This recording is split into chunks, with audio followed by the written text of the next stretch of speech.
নমস্কার বন্ধুরা, ঘরোয়া রেসিপি কিচেনে আপনাদের স্বাগত জানাই। আশা করি আপনারা সকলেই ভালো আছেন। আজ আপনাদের সামনে স্পেশাল মশলা দিয়ে চানা মশলা রেসিপি নিয়ে হাজির হয়েছি। আর এই চানা মশলাটা খেতে কিন্তু দুর্দান্ত লাগে এই মশলা দিয়ে। একবার সময় করে এইভাবে চানা মশলা তৈরি করে খেয়ে দেখবেন, আশা করি ভালো লাগবে। আর এই চানা মশলাটা পরোটা, নান, পুরি ও রুটির সাথে খেতে কিন্তু অসাধারণ লাগে। তাহলে চলুন বন্ধুরা, দেখে নেওয়া যাক এই চানা মশলাটা আমি কিভাবে তৈরি করলাম। চানা মশলা তৈরি করব বলে এখানে আমি 250 গ্রাম কাবলি ছোলা 6 থেকে 7 ঘন্টা আগে ভালো করে ধুয়ে ভিজিয়ে রেখেছিলাম। এবার এটাকে আমি একটু সিটি মেরে নেব। তার জন্য আমি একটা প্রেসার কুকার নিয়ে নিচ্ছি। এবার প্রেসার কুকারের মধ্যে আমি এটা সমস্তটা ঢেলে দিচ্ছি। আর জলটা আমার এরকম দিতে হবে যেন যতটুকু চানা থাকবে তার থেকে যেন 3 গুণ জল থাকে। দেখুন, এই যে কড় দিয়ে 1 কড় ডুবু জল আছে ছোলার উপরে, আমি এইরকম জলটা দিয়েছি। এবার এর মধ্যে আমি একটু পরিমাণ মতো হলুদ গুঁড়ো দিয়ে দেব, একটু কাশ্মীরি লঙ্কার গুঁড়ো দিয়ে দিলাম, দেখুন অল্প পরিমাণ লবণ দিয়ে দিলাম, আর আমি একদম অল্প পরিমাণ বেকিং পাউডার দিয়ে দিলাম। আর সাথে আমি এখানে একটু আদা স্লাইস করে রেখেছিলাম, তার থেকে আমি 2টো আদা স্লাইসের টুকরো এর মধ্যে দিয়ে দিচ্ছি। আর 2টো কাঁচা লঙ্কা দিয়ে দিলাম, 2-3টে রসুনের কোয়া দিয়ে দিলাম। এতে কি হবে, খুব সুন্দর না একটা ফ্লেভার তৈরি হবে। এবার আমি এটার মুখটা আটকে দিয়ে আমি গ্যাসে বসিয়ে 4টে সিটি মেরে নেব। দেখুন বন্ধুরা, গ্যাস জ্বালিয়ে আমি একটা কড়াই বসিয়ে দিয়েছি। এবার আমি একটা ভাজা মশলা রেডি করব। তার জন্য আমি এখানে দেখুন 2টো তেজপাতা দিয়ে দিলাম, 2টো শুকনো লঙ্কা, ছোট ছোট 3-4টে দারচিনির টুকরো আছে, একটা স্টার অনিয়ন আছে, একটা বড় এলাচ আছে, আর এখানে 7-8টা লবঙ্গ রয়েছে, আর এখানে 6-7টা ছোট এলাচ রয়েছে। সাথে এখন 1 চামচ আমি ধনে দিলাম, 1 চামচ জিরে দিলাম, আর 1 চামচ মৌরি দিলাম, আর এখানে 8-10টা গোলমরিচ রয়েছে, এটা দিয়ে দিলাম। এবার এগুলোকে সব একটু আমি হালকা নেড়ে নেব। এবার দেখুন একটু নেড়ে নিয়ে আমি একদম অল্প পরিমাণ একটু সাদা লবণ দিয়ে দিলাম, দিয়েও এটাকে একটু নেড়ে নেব। আর বন্ধুরা, আপনারা চাইলে এর জন্য চানা মশলা যে কিনতে পাওয়া যায় সেটাও কিন্তু আনতে পারেন, কিন্তু বাড়িতে এইভাবে যদি আপনি একটু এই মশলাটা রেডি করে নেন, এইভাবে ভেজে নিয়ে গুঁড়ো করে যদি রেডি করেন, এর স্বাদটা কিন্তু আরও দারুণ হয়। তাই আপনারা ইচ্ছে করলে কিন্তু বাড়িতে এইভাবে রেডি করে নিতে পারেন। এবার দেখুন এটা হালকা হালকা ভাজা হয়ে গেছে। এবার আমি নামিয়ে নেব, এর থেকে একটা সুন্দর ফ্লেভার আসছে। এবার ঠান্ডা হলে এটাকে আমি একটু গুঁড়ো করে নেব। দেখুন বন্ধুরা, আমি এই ভাজা মশলাটা এবার একটা মিক্সিং জারে নিয়ে নিচ্ছি, যেটা ভেজে রেখেছিলাম। এটা ঠান্ডা হয়ে গেছে সম্পূর্ণ। এবার এর মধ্যে আমি 1 চামচ আমচুর পাউডার দিয়ে দিচ্ছি, 1 চামচ চাট মশলা দিয়ে দিলাম, আর সাথে আমি দেখুন এই ছোট চামচের 1/2 চামচ কাশ্মীরি লঙ্কার গুঁড়ো দিয়ে দিলাম। আর আমি তখন অল্প পরিমাণ সাদা লবণ দিয়েছিলাম, আর অল্প পরিমাণ বিট লবণ দিয়ে দিলাম।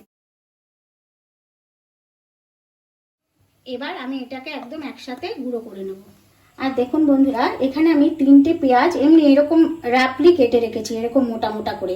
এই পেঁয়াজগুলোকে আমি একটু চপিং করে নেব একটা চপারের সাহায্যে।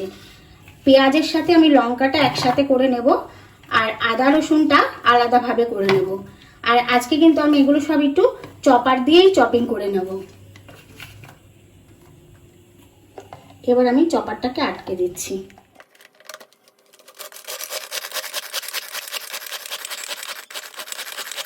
দেখুন বন্ধুরা, এইভাবে আমি চপিংটা করে নিয়েছি। এবার আমি এটা একটা পাত্রে নামিয়ে নিচ্ছি। এবার আমি এই যে আদা আর রসুনটাকেও একটু চপিং করে নেব।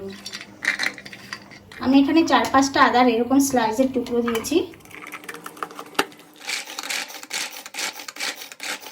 দেখুন বন্ধুরা, আমি সমস্ত মশলাগুলো কিন্তু রেডি করে নিয়েছি। এবার আমি গ্যাস জ্বালিয়ে একটা কড়াই বসিয়ে দিয়েছি, পরিমাণ মতো সর্ষের তেল দিয়ে দিচ্ছি।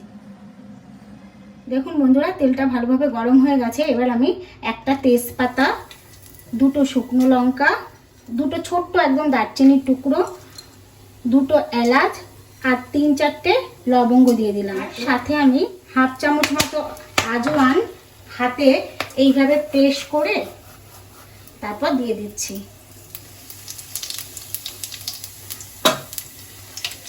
এবার এটার থেকে একটা সুন্দর ফ্লেভার বেরোলে পরে সবার প্রথমে আমি আদা আর রসুনের কুচিটা দিয়ে দেবো, চপিংটা দিয়ে দিলাম।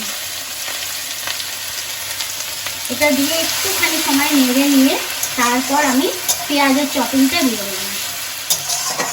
আর চানা মশলায় একটু চপিং করে দিলে তার টেস্টটা কিন্তু খুব সুন্দর হয়।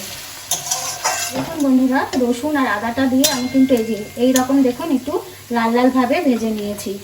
এবার আমি পেঁয়াজের এই চপিংটা দিয়ে দিলাম, পেঁয়াজ আর লঙ্কা। এবার এটা দিয়েও আমি একটুখানি সময় এইভাবে ভেজে নেব।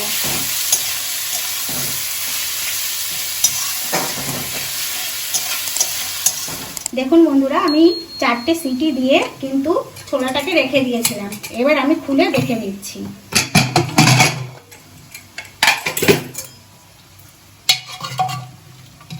দেখুন ছোলাগুলো কিন্তু আমার খুব সুন্দরভাবে সেদ্ধ হয়ে গেছে। দেখুন বন্ধুরা, আমার পেঁয়াজটা কিন্তু একটু লাল লাল করে ভাজা ভাজা হয়ে গেছে। আর এবার আমি এর মধ্যে দুটো টমেটো আমি এইভাবে কুচি করে নিয়েছি, এই টমেটো দুটো দিয়ে দিচ্ছি। এবার এটা দিয়েও একটু সময় আমি নেড়ে নেব ভালো করে। এবার এর সাথেই আমি পরিমাণ মতো লবণ দিয়ে দিচ্ছি। আর লবণটা কিন্তু আমার বুঝে দিতে হবে, কারণ ছোলাতেও দেওয়া আছে, আবার যে আমি মশলাটা রেডি করেছি তাতেও দেওয়া আছে, তাই বুঝে লবণটা দিতে হবে।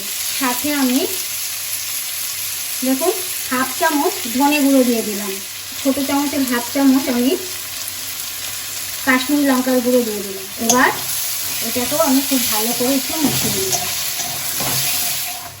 দেখুন বন্ধুরা, মশলাগুলো দিয়ে আমি একটুখানি এভাবে মিশিয়ে নিয়েছি।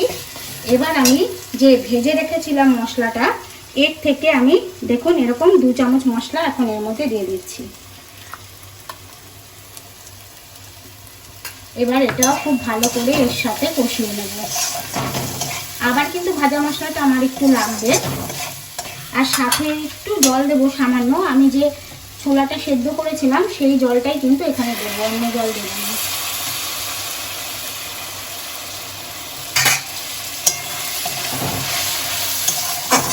দিয়ে ভালো করে কষিয়ে দিচ্ছি। দেখুন বন্ধুরা, সমস্ত মশলাগুলো দিয়ে খুব ভালো করে কষিয়ে নিয়েছি। এবার আমি এখানে 2 চামচ দই নিয়ে নিয়েছি, দইটাকে আমি ভালো করে ফেটিয়ে নিয়েছি। এই দইটা দিয়ে দিই। দইটা দিয়ে কিন্তু গ্যাসের ফ্লেমটা একদম লো করে দিতে হবে। আর আমি সাথে আবার বাটি ধোয়া জলটাও দিয়ে দিচ্ছি।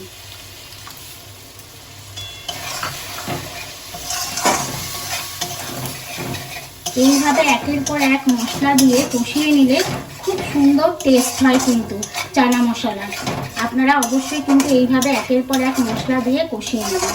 আর বন্ধুরা দেখুন, এখন আমি একদম অল্প পরিমাণ এখানে একটু হলুদ দিয়ে দিচ্ছি, কারণ যেহেতু কিন্তু আমি হলুদ আগেই ছোলার মধ্যে অনেকটা দিয়ে দিয়েছিলাম সেদ্ধ হওয়ার সময়, এই জন্য একদম অল্প পরিমাণ একটু হলুদ দিয়ে দিলাম। দেখুন বন্ধুরা, আমার মশলাটা কিন্তু খুব ভালোভাবে কষানো হয়ে গেছে। মশলার গা দিয়ে কিন্তু দেখুন তেল ছেড়ে গেছে। এবার আমি স্বাদের জন্য একদম অল্প পরিমাণ একটুখানি মিষ্টি দিয়ে দিলাম। একটু মিশিয়ে নিয়ে এবার আমি ছোলাগুলো সব দিয়ে দিচ্ছি। আমি কুকার ধরেই কিন্তু ঢেলে দিলাম। এবার এটাকে খুব ভালো করে মিশিয়ে নেব। আর এই চানা মশলাতে কিন্তু খুব বেশি জল দেবেন না, এটা এর সঙ্গে ফুটে উঠলে যদি জল লাগে আমি এই যে এখানে পাশে একটু সেদ্ধ করেছিলাম যে ছোলাটা, তার থেকে তুলে রেখেছি, লাগলে পরে আমি এই জলটাই দেব। আর আমি যে আদার টুকরোটা দিয়েছিলাম সেটা কিন্তু আমি তুলে নিয়েছি। দেখুন বন্ধুরা, আমার কিন্তু চানা মশলাটা একদম রেডি। আর এটার লবণ একদম সম্পূর্ণ ঠিক আছে, আপনারাও একবার কিন্তু দেখে নেবেন। আমি দেখে নিয়েছি। এবার আমি এর মধ্যে যে ভাজা মশলাটা ছিল সেই ভাজা মশলাটা এরকম 1 চামচ দিয়ে দিলাম। আর সাথে আমি এখানে 3টে চেরা লঙ্কা দিয়ে দিচ্ছি, একটু ধনেপাতা কুচি দিয়ে দিলাম। আর সাথে আমি 1 চামচ ঘি দিয়ে দিচ্ছি। এবার এগুলোকে মিশিয়ে দিলেই কিন্তু আমার চানা মশলা সম্পূর্ণভাবে রেডি। আর বন্ধুরা, এইভাবে যদি আমার চানা মশলা আপনাদের ভালো লেগে থাকে তাহলে অবশ্যই কিন্তু বাড়িতে একবার ট্রাই করবেন। আর ভালো লাগলে আমাকে একটা কমেন্ট করে জানাবেন, আমার ভিডিওতে একটা লাইক দেবেন, সবার সাথে শেয়ার করবেন। আর নতুন বন্ধুরা আমার চ্যানেলটি সাবস্ক্রাইব করে পাশে থাকা বেল বাটনটি প্রেস করে দেবেন পরবর্তী ভিডিওর নোটিফিকেশন পাওয়ার জন্য। দেখুন বন্ধুরা, আমার এটা কিন্তু সম্পূর্ণভাবে রেডি হয়ে গেছে। এবার আমি গ্যাসটা বন্ধ করে নামিয়ে নিচ্ছি।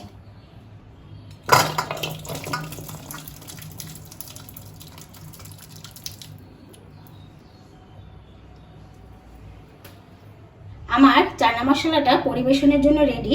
এবার গার্নিশ করার জন্য আমি ওপর থেকে একদম অল্প পরিমাণ যে ভাজা মশলাটা করেছিলাম সেই ভাজা মশলাটা দিয়ে দিচ্ছি।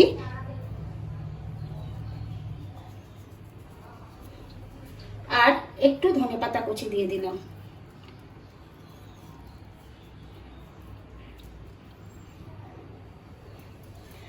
আর বন্ধুরা, আজ এই পর্যন্তই। আবার দেখা হবে নতুন একটি রেসিপির সাথে। আপনারা সকলেই ভালো থাকবেন, সুস্থ থাকবেন।